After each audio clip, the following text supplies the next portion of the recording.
Do you consume a lot of sugary drinks? Are you a soda pop drinker, an energy drink consumer? If so, then you might not want to relocate to Newfoundland and Labrador anytime soon because this province is planning to introduce a pop tax. Starting in September 2022, there will be a 20-cent per liter tax on sugar sweetened beverages. That's how they define it, sugar sweetened beverages, making this the first jurisdiction in our nation to implement this type of tax. And why are they introducing this tax? While it is being couched as a healthcare measure, some critics see it as nothing but a tax grab from one of the poorest provinces. It is estimated that the tax will raise $8.7 million in its first year alone. But is there an actual health benefit to discouraging sugary drink consumption? And is taxation the way to go about it? Are sin taxes actually effective? And what about fruit juices? Ought they not to be taxed as well? What about cranberry juice, for example, which is naturally unpalatable and loaded with sugar? Well, joining me now to explain pop taxation is Shawn Taylor, author of the book Pop Goes the Tax, published by the Canadian Taxpayers Federation. Peter, thank you for joining me.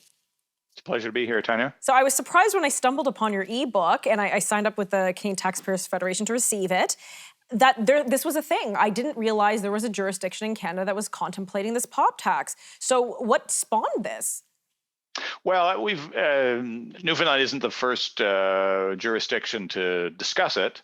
Northwest Territories we're talking about it in 2017. British Columbia eliminated an exemption for soda tax earlier this year. So they claimed that was like a soda tax.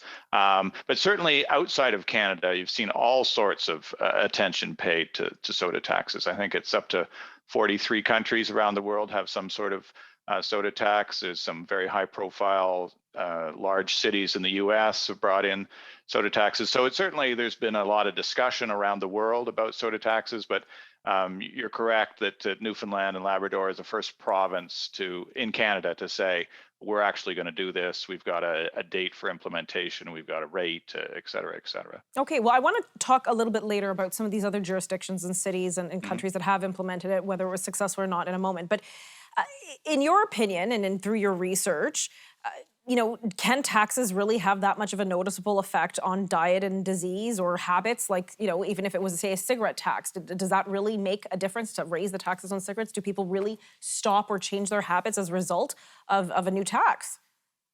Well, that's a huge topic that you're bringing up. And I would make, first off, a distinction between cigarette taxes and any kind of tax on a food or drink is that everybody accepts that even one cigarette is a health hazard, right? And the sooner you can stop smoking, the healthier you'll be.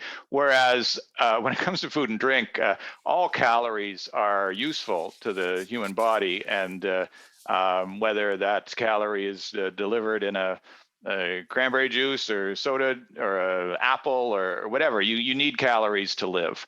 And so there's a much different dynamic at work when you try to adjust people's diet by taxes. And maybe we'll get into this a little later, but lots and lots of evidence that when you make one particular thing more expensive, people will circumvent that and they'll eat or drink something else that's maybe a little cheaper because they've got a particular, maybe they've got a sweet tooth, or maybe they've got a level of consumption that they're trying to maintain. But it's very, very difficult, if not impossible, to control someone's diet through fiscal means. And I think that's what the research in the ebook shows. So, I mean, again, we're going to unpack this all. There's so much to discuss here, but we have 45 seconds to commercial break. Then why is Newfoundland and Labrador doing this?